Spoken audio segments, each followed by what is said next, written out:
Is it okay if I share my screen? Yeah, 100%. Okay, let me make sure I get this right. Okay, so I go share screen and there we go. And can everybody see my screen okay? Yep. Okay, so I'm going to get this all started. And this will all be recorded, right? So everybody can see all of these slides again and every piece of information. If I talk too fast and you can't write down all the information as fast, it will be there, right? So they can review it again. So Yep. excellent. 100%. If I need to send it out to, you can always send it to me and I can send it out to everybody. Okay. And do you pronounce your name Kayla or Kyla? It's Kylie. Okay. Oh, Kylie. Yep. Okay. Well, thank you, Kylie. I appreciate the introduction. Um, as she mentioned, I am Bill Treneer. I'm the president of the National Trade School Alliance. Let me make sure that this is actually visible. I don't know if you can see that on the top of the slide here, or if it's just me. Let me see here. Yeah, we can see it. Okay.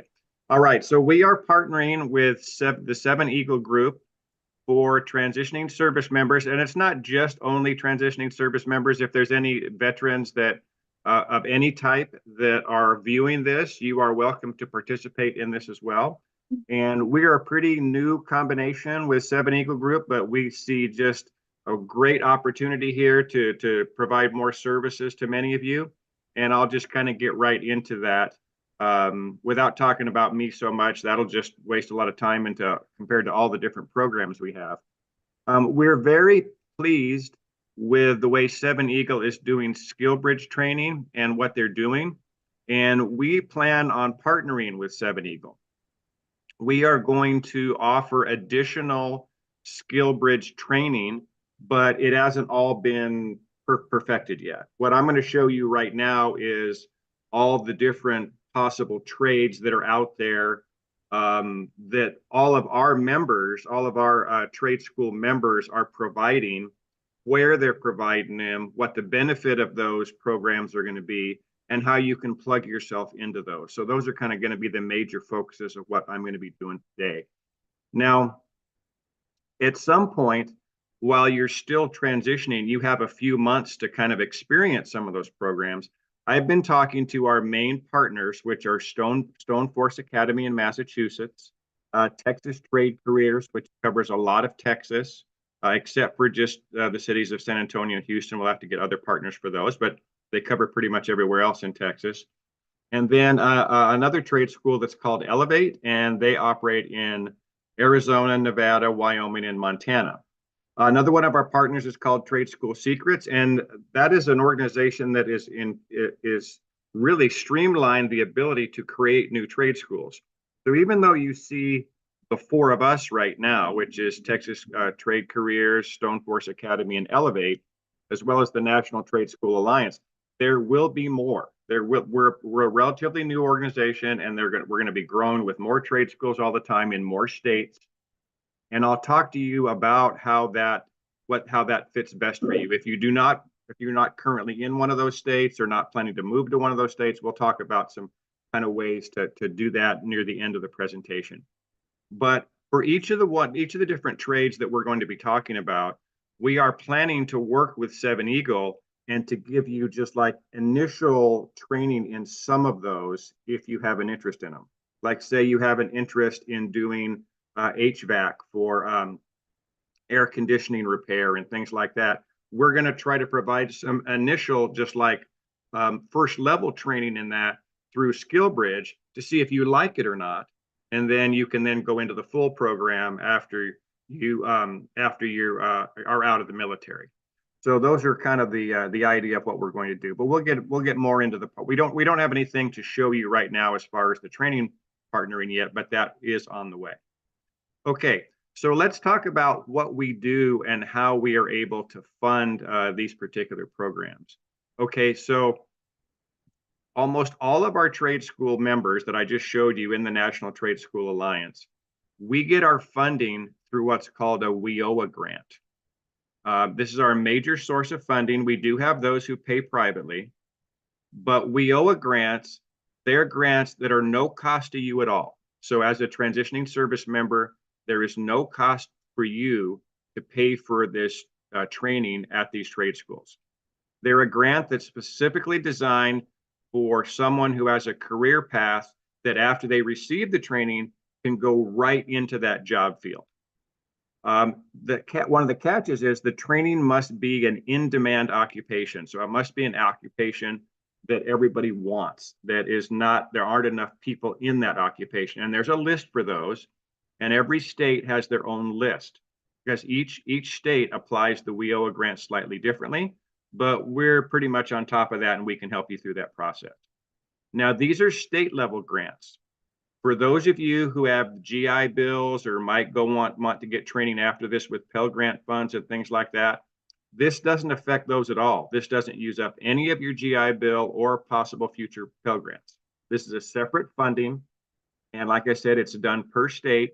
Where it comes in handy is it was designed for people who are on assistance or something or unemployed, and rather than pay for unemployment benefits, they want to get people trained so the states don't have to pay unemployment benefits so they can get a job.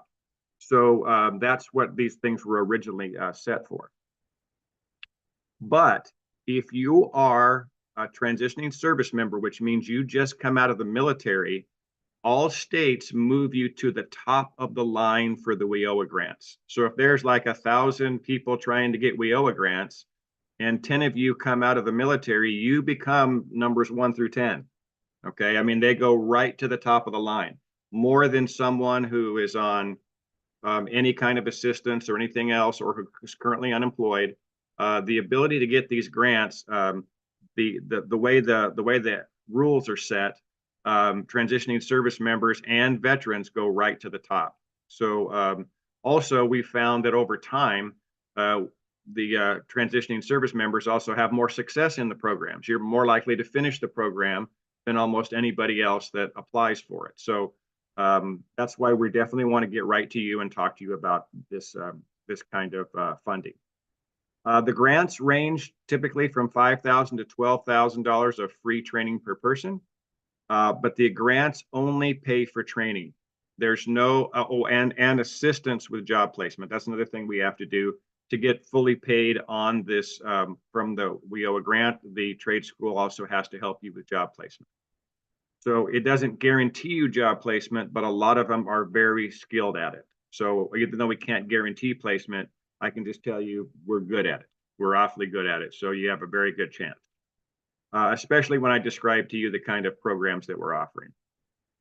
Now, the grant doesn't pay for housing, doesn't pay for food and stuff like that, but it does pay for all your school needs, books and all that kind of stuff, and anything that would be as part of the training. Okay, so that's one of the first things you got to be aware of. These WIOA grants are kind of the key to the whole thing. Okay, so let's talk now. There's a few chat messages here popping up. Let me take a look.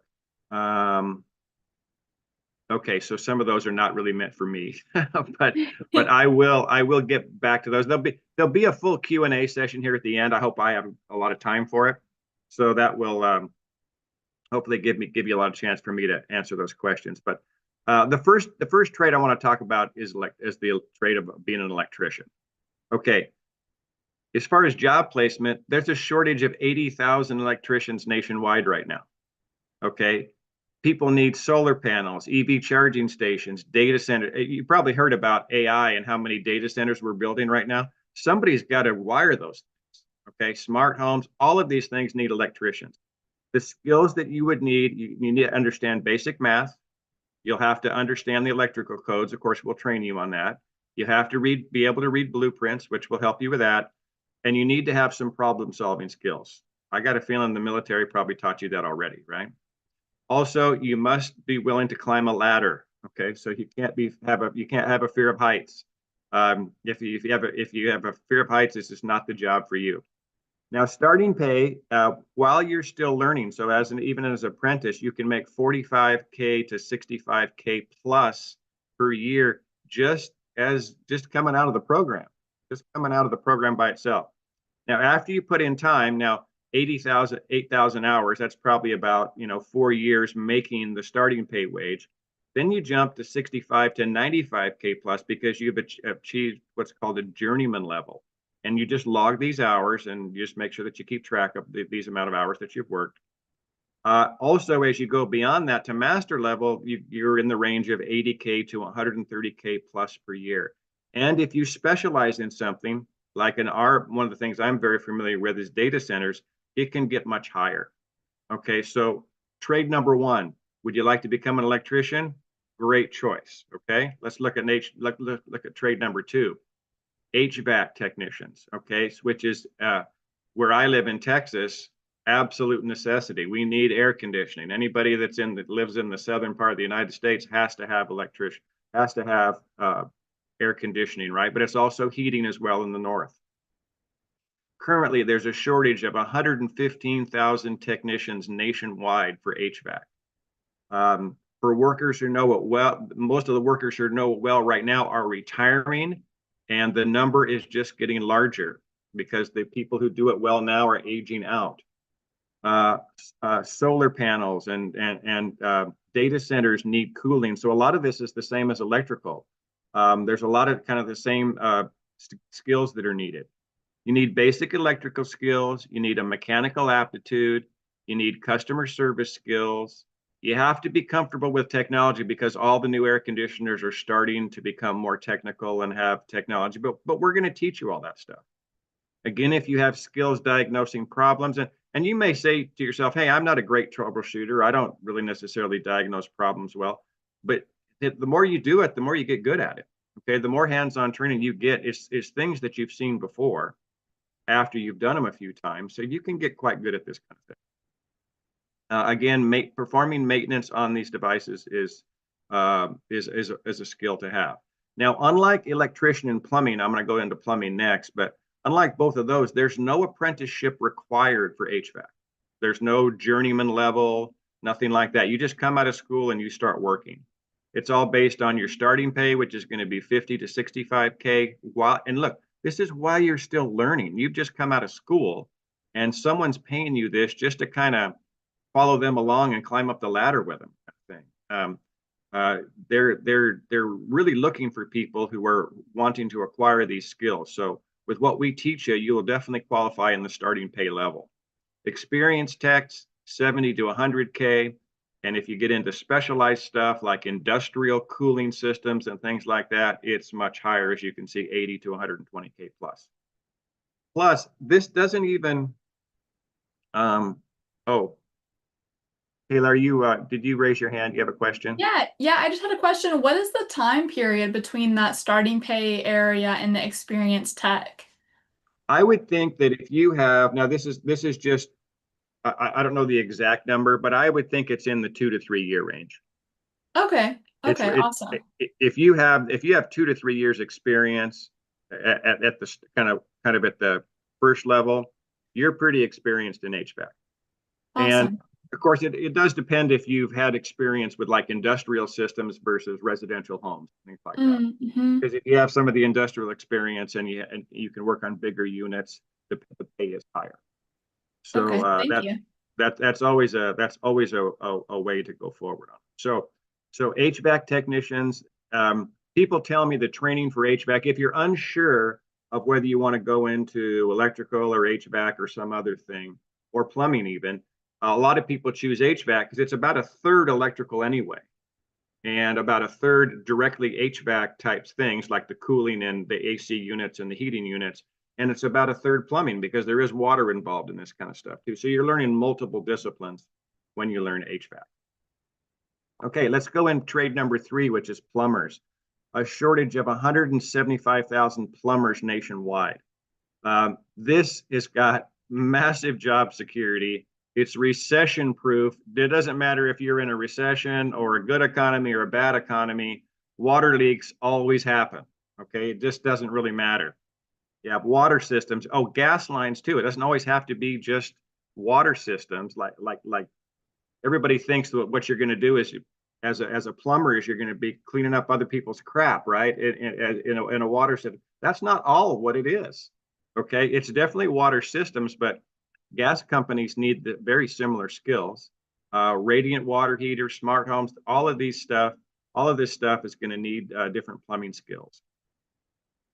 You must be willing to work in tight spaces. Again, the problem-solving skills, mechanical aptitude, those are good. But I can tell you that learning the mechanical skills required to learn how to be a plumber versus an electrician are much less. Okay, the piping and things like that, you have to learn that, but it's not as much. But you have to be willing to work in tight places like under sinks and things like that. Starting pay here while you're still learning, this is the apprentice level, 45K to 55K plus. The journeyman pay, 55K to 85K, and the master level, 75K to 120K plus. If you're willing to do emergency calls, like on holidays and weekends, or hey, there's a disaster, there's a water leak, we have to get it fixed right now, you can charge 1.5 times your normal rate or 2 times your normal rate for emergency calls like that. So plumbers are in a great situation that way. So now in all of these three, we're talking about you working for somebody else. Every one of these three, if you have some business skills, you can start your own business as an own plumbing business, your own HVAC business, your own electrical business, or maybe multiple ones of those three. And then there's no end to the amount of money that you can make if you want to be a business person who has a company that does those things. You'll have to have some business skills, but that'd be a separate discussion. Okay, why would you want to go with the trade schools that are the National Trade School Alliance?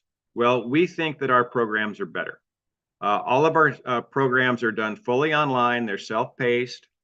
You get hands-on training, and our programs are very convenient for you. You could start them at the very initial level. We're planning on starting each of these three through SkillBridge, but they wouldn't be completed just with SkillBridge alone. There's no way we could do that. We would just give you an initial feel for if you want this kind of a career, because it is going to take 12 weeks, and this is assuming you're doing 10 hours a week. If you do 20 hours a week, you could do this in less. But you can see here that HVAC technician is going to take 120 hours, electrical, the academy takes 100 hours, and the plumbing academy takes 120 hours. Now you may ask yourself, how are they going to teach me plumbing if it's fully online? How do you learn how to do plumbing over a computer? I mean, you're not twisting a valve or anything, right? Well, it turns out that all of these programs that have been built by the members of the National Trade School Alliance do a lot of the hands-on work through virtual reality. So you'll get a virtual reality headset, and you'll get like a virtual reality wrench and a virtual reality screwdriver or whatever, and you'll be taking off the back end of a HVAC unit or something, or you'll be putting together pipes for doing plumbing. You'll be doing that hands-on. It's just that a lot of it will be done virtual reality. Now, there will be times, when you'll have to do real hands-on stuff, but much of it, you'll be amazed at how much of it can be done with the techniques that we have. And we're getting very, very good responses and people telling us that the training is very high level. So we also provide certifications for HVAC. One of the certifications is through the North American Technical Excellence Organization, as you can see here, or NATE. We also have EPA 608, which is a universal license to help you dispose of things like refrigerants and freons and things like that if you're doing HVAC. And also OSHA certifications. In this case for HVAC, it's the OSHA 10 certification. Other programs that are out there that if you want to learn HVAC are only going to give you the OSHA certification, where we'll give you the other two as well. Okay, so that's one reason why we would be a stronger program. Similar concepts to the Electrical Technician Academy and the Plumbing Academy. We're going to help you provide certification. So when you walk away with the program, you'll have things on your resume that look like you know what you're doing. Okay, and so that's one of the reasons that our programs will be very strong. Okay, let's talk about another program here. Let's talk about appliance repair. In appliance repair, our fourth trade here, there's over 60,000 plus technicians that are needed nationwide. Household, businesses, all kinds of things. need their appliance to work. Every home, restaurant, hotel, laundromat, apartment building, they all need these things to work. Now, I can tell you that I couldn't get anybody to repair my dishwasher. So when I was trying to figure out how to do something with it, I was looking at buying a brand new dishwasher for $500. And I thought to myself, well, why would I hire an appliance repair technician who's going to charge me, they're going to charge me over $100 an hour. Why would I come now? They can probably fix it in 1 hour, in the 1 hour visit. But why would I do that when I can just buy a new one? And that's what a lot of people are doing. And the reason they're doing that is because they can't get an appliance repair technician to come to their house. There aren't enough out there. These guys are always backed up. Anytime you try to, I mean, if you ever try to get a appliance repair person to come to your house, you can't find them. They'll say, well, I can come 2 weeks from Thursday, is what they'll tell you. Well, goodness gracious, what are you going to do without laundry for the next two weeks, or without your dishwasher, or without your refrigerator working? So this is a massive issue. Now, it's true that a lot of us have home appliances, and rather than pay for the repairman, we just go out and get a new one. We go down to our favorite, whatever appliance store, and we get a used one or whatever that's inexpensive. But that wouldn't be true for restaurants and hotels. Their equipment is not a $500 dishwasher, it's a $5,000 dishwasher. And all of them need this same kind of thing. So we have a program here that teaches you appliance repair. Starting pay for people who get the certification in our program is $45K to $60K plus. Experienced ones, 65 to 100K plus. There is no end to the career growth. Commercial services, property maintenance, you can own your own repair business. I see people, and it's simple to start an appliance repair business. I see people doing it on Facebook Marketplace. So also, anybody who trains like this is going to get a laptop. This is one of the things in the appliance repair technician. We provide you a laptop as part of the funding. So and you get to keep it after the program's done. So you get a free laptop. I wouldn't say free, but it's part of the training for this particular trade. Okay, why are the programs better that we do for appliance repair?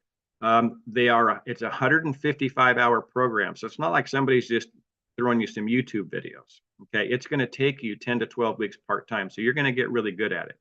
You're going to get an NAST or an NAS Tech certified appliance technician program. And you can see here, that's the National Appliance Service Technician Certification Program. So there is an organization that does that. You'll also get an EPA 608 Type 1 certification, which, not everybody provides that. And you'll get the OSHA 10 certification as well, which allows you to not only work for your own business or do appliance repair, but you can go to a construction site, a job site in any country with that OSHA certification. And like we said before, another reason our programs are better is you get to keep the laptop included. Okay, let's look at trade number 5 next. Information technology and cybersecurity. As of October 2025, there's over 500,000 cybersecurity job openings in the United States. Over a quarter of these cybersecurity roles are currently vacant. Okay, so you're looking at the job openings there. Some people are using their own internal people, but that's 20%. There's probably 2 million cybersecurity jobs, but 26% of them are empty, which means about 500,000 short right now. Starting pay, if you just can do basic cybersecurity stuff, which means you can read the equipment and see where the log is, that's going to be 50 to 65,000 a year plus. But if you have 2 to 4 years experience, you can jump from 70K to over 100K. And other cybersecurity roles like SOC is a security operations center. You can do cloud security with that. You understand how to do that. Information and access management, IAM is information and access management. That usually deals with endpoints, which are like the PCs and the servers, not the networking equipment in between or the cloud, but just the endpoints. All of those type roles, 80K to 120,000 per year. You'll learn things like how cloud systems work, which is AWS clouds, Microsoft Azure, Google Clouds, things like that. All of those need technicians. The skills that you need are basic computer literacy, understanding of how networks work, troubleshooting, strong communication, and some other things like that. Basic use of security tools.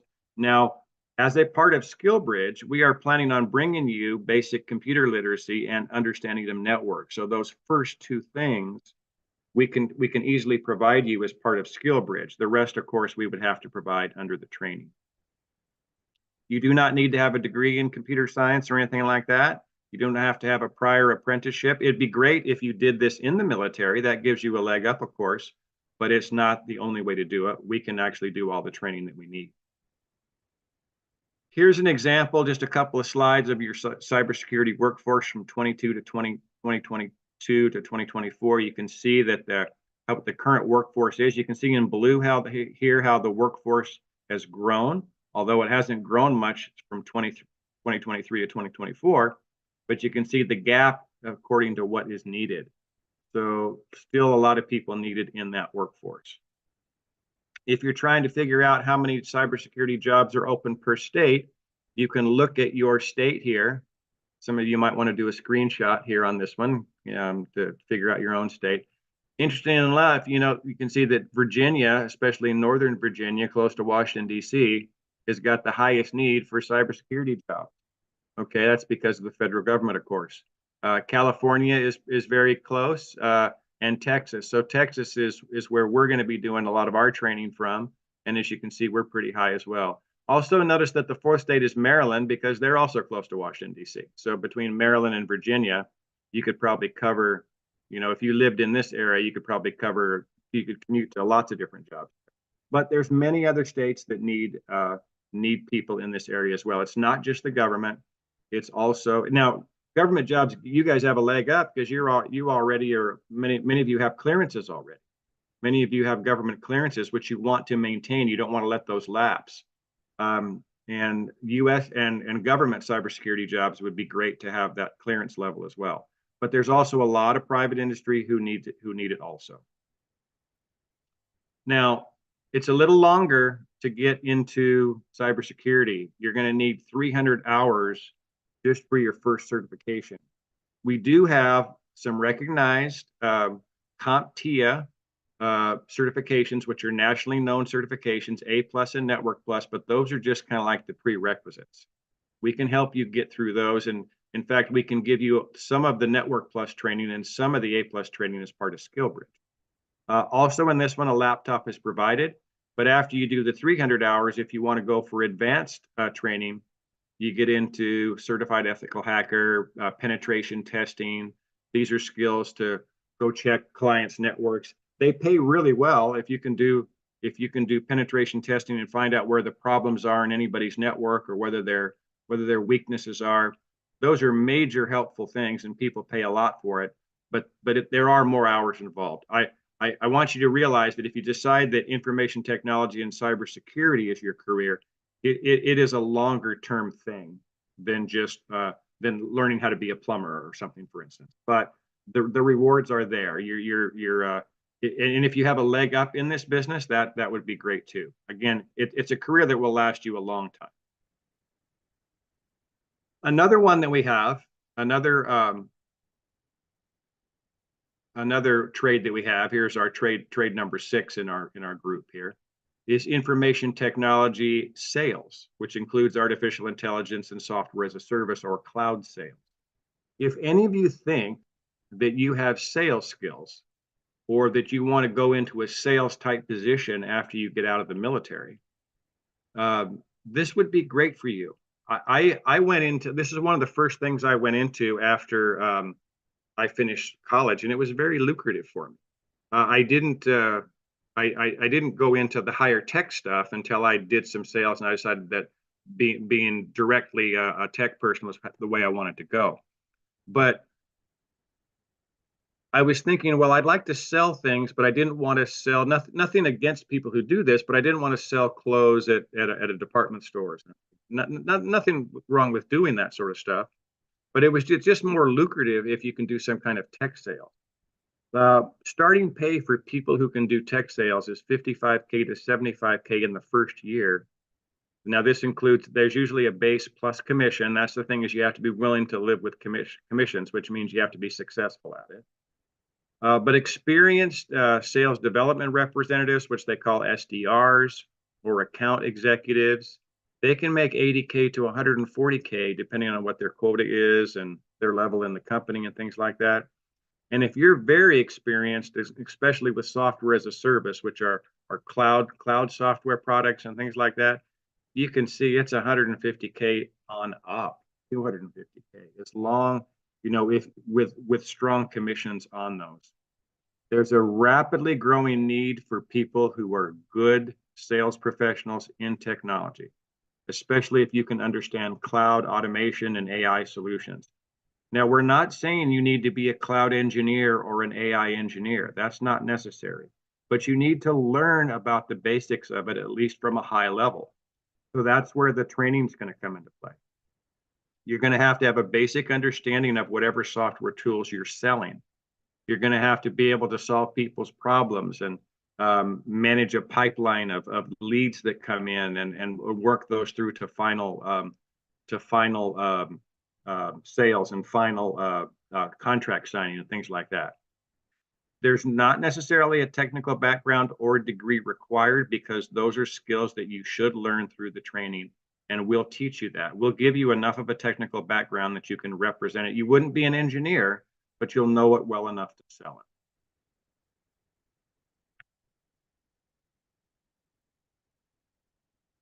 Now, why are our programs in IT sales better than others? Okay, well, you get over 100 hours of sales training. And a lot of this curriculum comes from Association of Sales Professionals through their Certified Professional Salesperson Certification Program. Okay, that's the one that we use. So it's not just like we made this up. This is a nationally well-known sales professional curriculum. Employers, there's over 54 employer partnerships. In other words, a whole bunch of employers who need people like that, who work with our trade schools. You do get some hands-on training even in AI sales, which nobody's actually sure exactly what AI is doing right now. It's kind of the wild, wild west. We don't know how to sell it. We don't know all the products that are coming out, but that will probably over the next year or two sort itself out. One of our trade schools called Elevate, they have over 100 hours in their sales program. They also have 300 hours in their professional engineering program, which I'll get to in just a bit. So the two programs I just mentioned, which are cybersecurity, the 300 hours, and the 100 hours of sales training, each of those are done by our Elevate partner, which is in Arizona, but we share those programs with the other trade schools as well. So you can get access to those through any of the different members of the National Trade School Alliance. Okay, so and also if you're doing the, like I mentioned before, if you're doing the one that's used for cybersecurity, you get a laptop provided with that one as well. So it's not just the appliance repair, but the cybersecurity one also provides a laptop that you get to keep as part of the training. Okay, the last trade, this last one I have listed here, but honestly, I don't know where it's going. It's all over the map right now.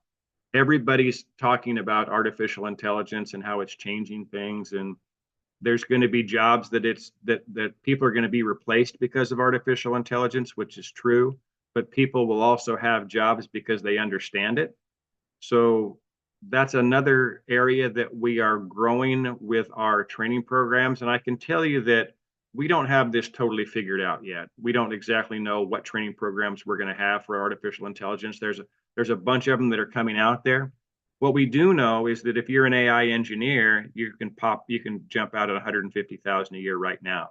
If you can just use some of the tools that are out there, you're at 30K plus without any other formal training, without any other degree or anything, if you just understand how to use different AI tools, you can start out at 30 plus, 30,000 a year plus. But if you're a machine learning engineer, which is building your own artificial intelligence tools, you can go anywhere from 100K to 350,000. We don't know where this is shaking out right now. It's just too new.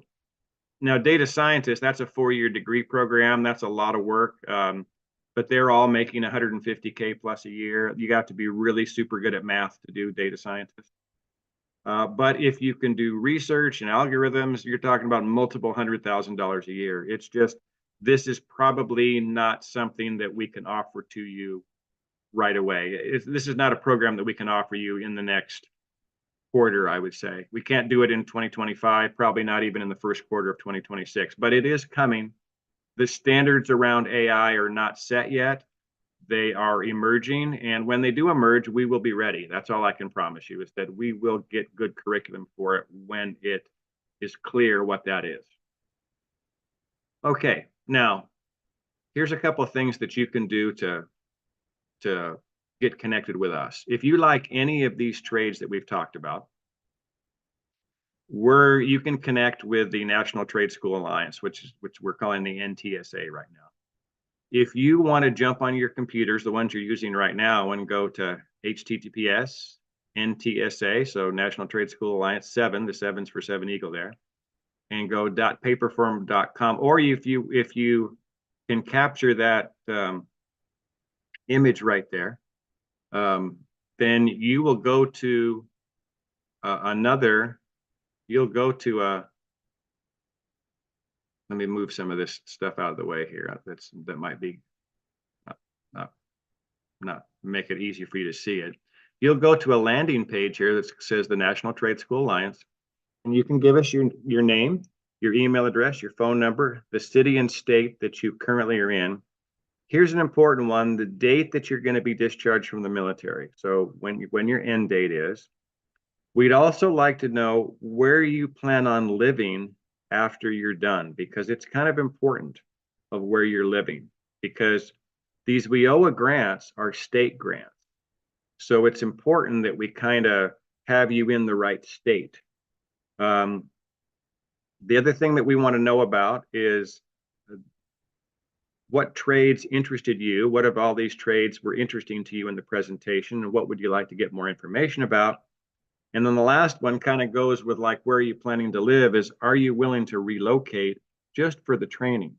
Because some of these are 12-week programs, 10-week programs, or whatever.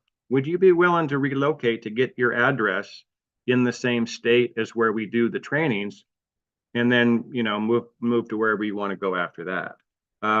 So just let us know if you're willing to do that or not.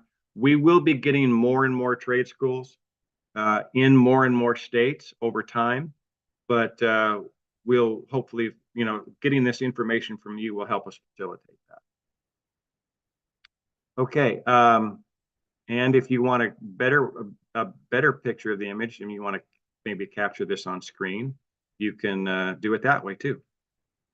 So you can get your QR code this way to get to that site, or I'll let you guys screenshot that or whatever if you want, or you can also go straight to off your computers and go to ntsa7.paperform.co. Okay, that is it for the presentation. Let me jump out of here. I'll stop sharing now, and we can open this up for all kinds of questions. Yeah. Absolutely. Bill, thank you so much, first of all, for coming so prepared today. That was awesome. I learned a lot. I had no idea. I put it in the chat, but I had no idea that cybersecurity or AI sales were something that fit into the trades world and that you could go to those kind of schools for. So that's really cool. It looks like we have a question from Jordan. Jordan, good afternoon. Hey, how's it going? Thank you for coming and talking with us today. Yeah, pleasure. I have a question about trade number 6. So specifically, I think it was the cybersecurity and Yes. cyber realm. It said that you were partnered with I think roughly over 50 employers. Now, what is the success rate for the people that are going through trade school and getting hired with those people? Are you seeing a lot of people automatically getting hired, or is it kind of delayed for some? Because I've found that a lot of my friends are in cyber and are having a hard time on the outside now getting a job. Well, it's hard all over IT, period. I specifically work on IT placements for people. That's where my personal background is. The some of the other trade schools that are in our alliance do more things for the plumbing and the HVAC and the electrician and things like that. But IT in general, since for 2024 and 2025, has been very flat. Mhm. Now, the best part though is it's been in cybersecurity. That's been the one area that's there. There are a bunch of companies that are trying to hire people like their current IT staff to do this internally. And so they have been doing things that way, and training up their current people who are not trained in cybersecurity. So they're trying to go through the same programs that you would be doing.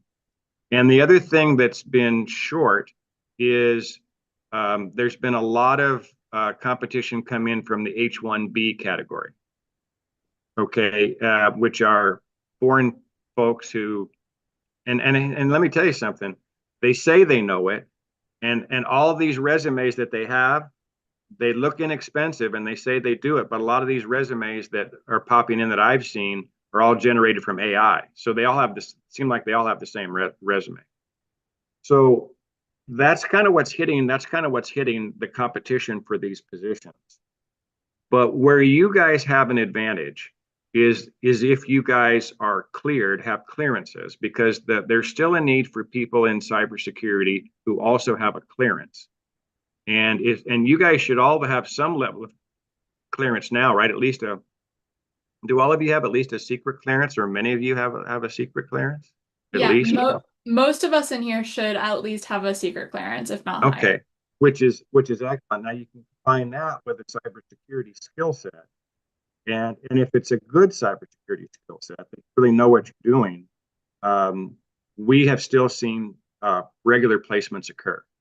So, and a lot of that depends on location. Do you know where they've been trying to get their positions? I'm sorry? So as far as That was Jordan, right?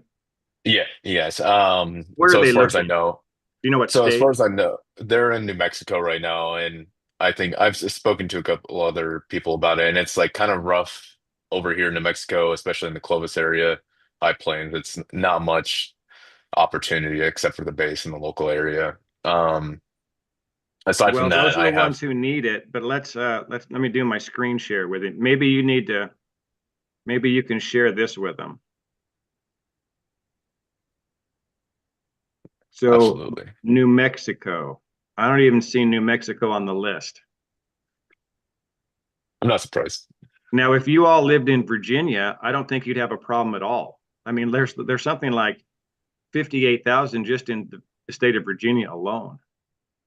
And if you combine Virginia with Maryland, so yeah, that there would be a limited number in New Mexico based on it. So some of that does matter. I also have another question, if that's okay. Okay. Yeah. Regarding your, I think trade number 7 with the data scientist role, you said there weren't any availability. There wasn't availability for this quarter or next quarter. Well, that's for all of AI. For Okay. all of the AI training, we don't have that one figured out yet, Jordan. It's everybody wants it, but everybody doesn't know what they want. Okay, that's kind of just where we are now. This is all getting sorted Gotcha. out. People are working at it very hard. Like there's a curriculum that we've got from a company called AI Certs, who has created multiple classes around that. But so you get a certification with AI Cert. Somebody comes back and says, "Well, who are they? You know, is that some like National Institute of Standards, like a NIST standard or something, or is it a major vendor?" And nobody's saying it is yet. I mean, it seems like good curriculum, but there aren't like you saw several of the things with some of the trades where we have an OSHA certification, or we have a national sales training school certification, or something like that everybody recognizes. That's just not there in AI yet. Some people will tell you that theirs is great, but it just hasn't. It's formulating. It's formulating.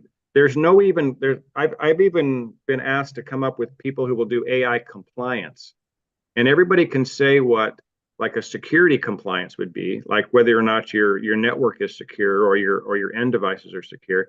But what is AI compliance? Even though people want it, it's really just kind of based around ethics and stuff like that. So nobody can really define it currently. It's just it's still just new. I mean, it will be there, and supposedly there's going to be great jobs around it, but it's too new to define right now for us anyway. I wish I could have a better answer for you. That all I did was give you about 3 minutes on why I couldn't answer the question.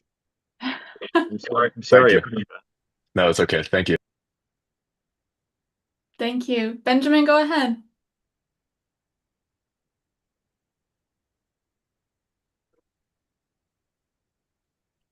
Hello, good Benjamin afternoon. Vega? Yes. So the question I have is kind of the overarching for the Seven Eagle Group. You mentioned that these programs encompassing 150 to 300 hours with all the different trades.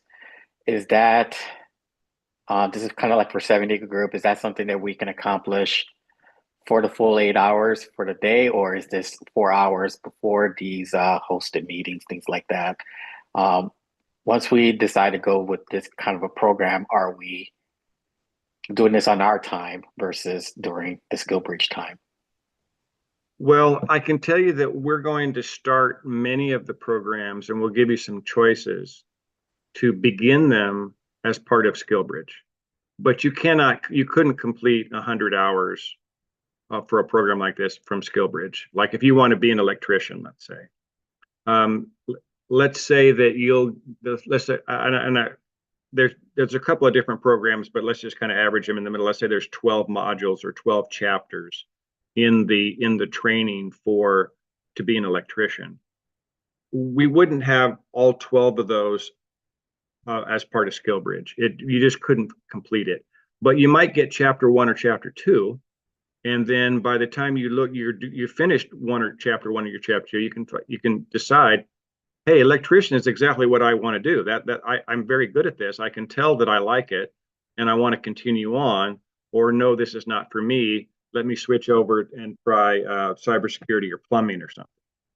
And so the idea of this is you would get a feel for it in SkillBridge, and then after you complete your service time, after you're discharged, you'll say, hey, I'm already, you'll already be familiar with the trade school that's helping you anyway, that's giving you some of this training. You'll say, hey, I'd like to go complete my training now. I would like to finish it. I've done 10 or 20 hours. I'd like to do the other 80 hours. And then you would sign up for the program. We would get you a WIOA grant. You'd go through all of that paperwork, and then we'd pop you into the program. The great thing about it is it's different than going to college. I mean, a lot of you might be planning on going to college, but there's a lot of people who are going to college right now. They're getting degrees in things that don't equate to jobs, and they're walking out with 150,000 or more in debt, and they're still working at Starbucks, and they don't have a great career. So what we're showing you are the jobs right now that are in demand. And for the next 5 years, it's trades. We are way short in this country in these trades. And they don't take as long to get, they don't take as long to study. It doesn't take a 4-year program. And the money that's there doesn't cost you anything because you do qualify for WIOA grants. And then here's the deal. Let's say you get a certification in HVAC, and you decide, oh, hey, I'm a skilled HVAC person, but I still want to go to college. So then you go to college and you get a degree in business. Okay, now you have all the business skills, and of course you use your GI Bill and your Pell Grants and all that stuff for your college degree in business. But after you get out of school, you have all the business skills, and now you not just have HVAC skills, which you can start an HVAC business. I mean, you have everything you need to know, and you can start a business that makes you hundreds of thousands a year, just based on whatever your interests are. So none of this stops you from going on to college. It just gives you a trade that you have in your back pocket forever that you can use as well. So that's kind of the idea. But that was a little longer answer than what you asked. But we give you the first piece of starting the trade. That's what we would do as a part of SkillBridge. Thank you, Bill. That you said that really well. My dad always told me a trade was the best thing to have just in your back pocket. Even if it's not something you wanted to do, you always had a backup plan that was always going to be needed. Jody, you have a question? Hi, this might be silly but I was wondering, are you guys getting any like medical trades or anything like that soon, like ultrasound tech or any like nursing, maybe? no, not for me, but like anything in the medical field per se, Well, the answer is we hope so. We don't have them today, Jody. We're trying to gain all sorts of trade. It's the National Trade School Alliance, right? So we're trying to get more trade schools. I can tell you that one of our members had a program as a pharmacy tech. So it's like a pharmacy assistant tech program, which was done very well. But he can't get into that for another few months. He's got some non-competition rules because he sold that business to somebody else, and he can't get back into it for a while. But he is excellent at training in that program, and I would say within another year we will have that program. We don't have any nursing programs right now, but what I would do is I would fill out this same form that I showed you at the end of the presentation, okay. and tell us what you do want. Try to communicate it. If we find 10 people that want to be LVN level nurses, then we can kind of direct them to someone, and then maybe that school would come into our alliance as well.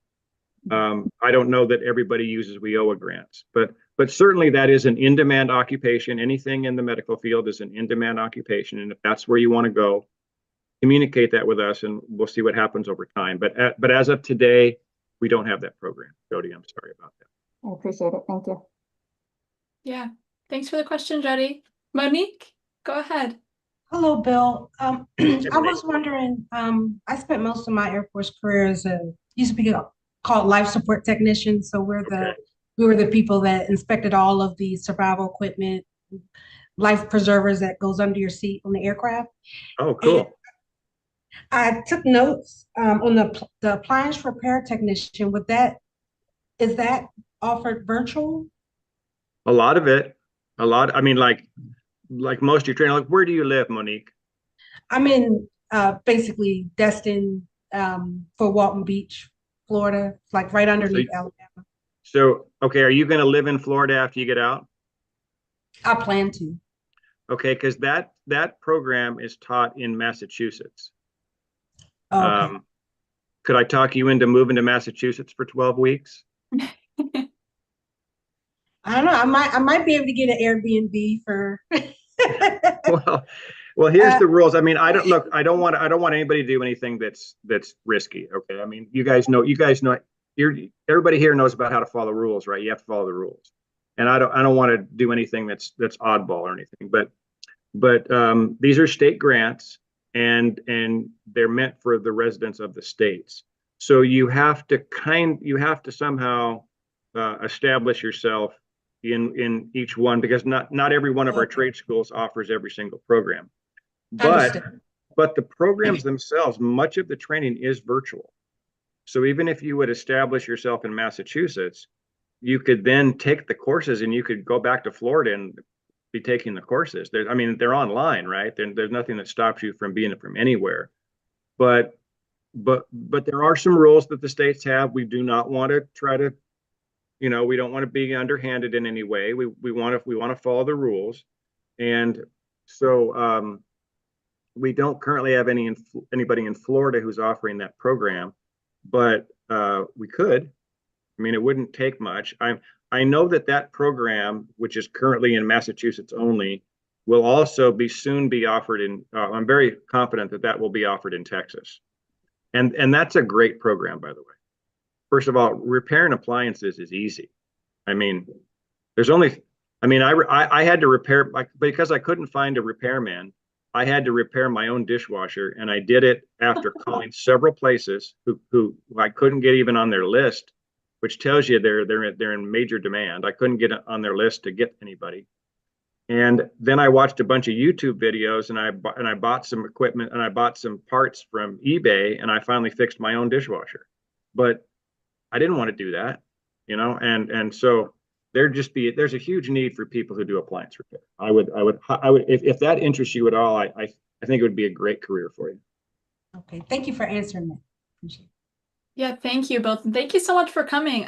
Could you just put that QR code up on the screen one could. more time? I just had a Yeah, couple people ask to see it again. I'd like everybody here to connect with us, and so we Yeah. can just start deeper communication and see where we are with it, because who knows where all this leads to, right? So we'll do the best we can to find stuff for you. So let's see. Yeah, absolutely. Everybody too, connect with him through the QR code, but also put it in the end of day survey that you do today, and that will tell us that you want to connect with Bill, and then that's another way to get in contact with him. Thank you for that, Bill, putting that back up. One last question somebody asked in the chat. They asked where the sales training is located. Okay, the sales training right now is this will expand, but the trade school that does the sales training is in Arizona, but they also have agreements with other states. So you can also be in Nevada, Wyoming, or Montana. Can you tell me, but I'm sure Texas will have it soon. Can you tell me where, whoever gave that message, what state are they in? Hey, Bill, my name's John. I just wanted to ask the question about the sales training. Uh-huh. I'm currently in North Carolina, outside of Charlotte. But you're in the military right now, right? Yes, Where are you going to be after you get out? in Charlotte. Okay, and you're going to live there. That's your home forever, right? Yeah, that's the plan at least. Okay, so would you relocate for a little while, or do you have to be? I mean, it depends on how much a little while is. But yeah, I was kind of interested in that sales training, and yeah, I must have missed like where it was located at, but that's okay. Well, yeah, it is a little complicated. Let me see if I can help you with that one. So the one who offers the sales training is Elevate. Okay. And these are the ones that have it. Like I said, Texas Trade Careers, though, I can see that and grab it. All of these programs will soon be shared between the members. We're just not there yet. But remember, it's taught online. So the key thing is, let's look at that program really quickly. Let's look at the sales one. Okay, it's only 100 hours. So, you work at that 20 hours a week, even you'd be done in 5 weeks. So could I talk you into going to Arizona for a while, just establishing yourself in Arizona, then coming back to North Carolina? That would, so is it like anywhere in Arizona, as long as I'm in Arizona, I can take advantage of the grant to do the Yes. training? yes. Okay. You have to, and when we say a resident, you have to have something. You have to have a utility bill or something that shows you live in Arizona. So Airbnb wouldn't be it, and I couldn't crash at any friends I have at Luke. So Well, I tell you what, I think we need to put you in communication directly with that particular trade school, and they know what to do. okay.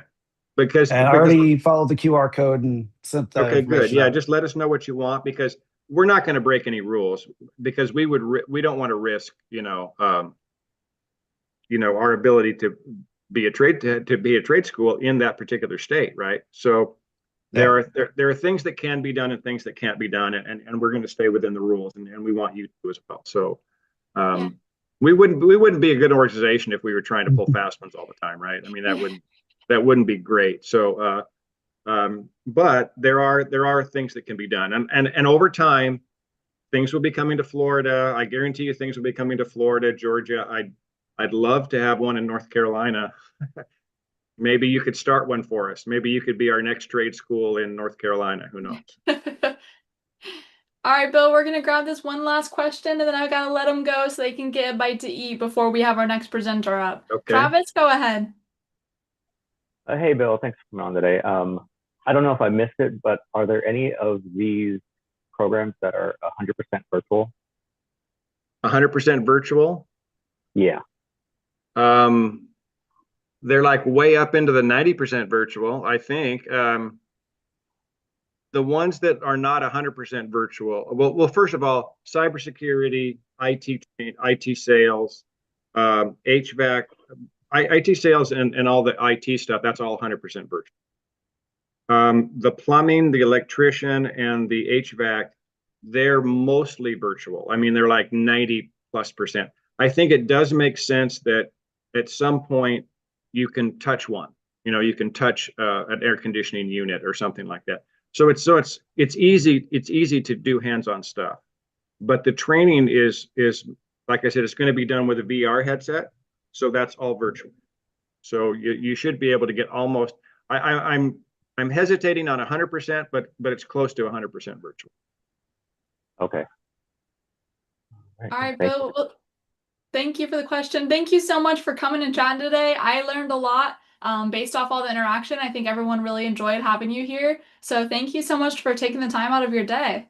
Okay, excellent. My next one's December 17th. So you're all welcome back to come and talk to me again. Amazing. I'll be back here in a month. Awesome. We will see you then.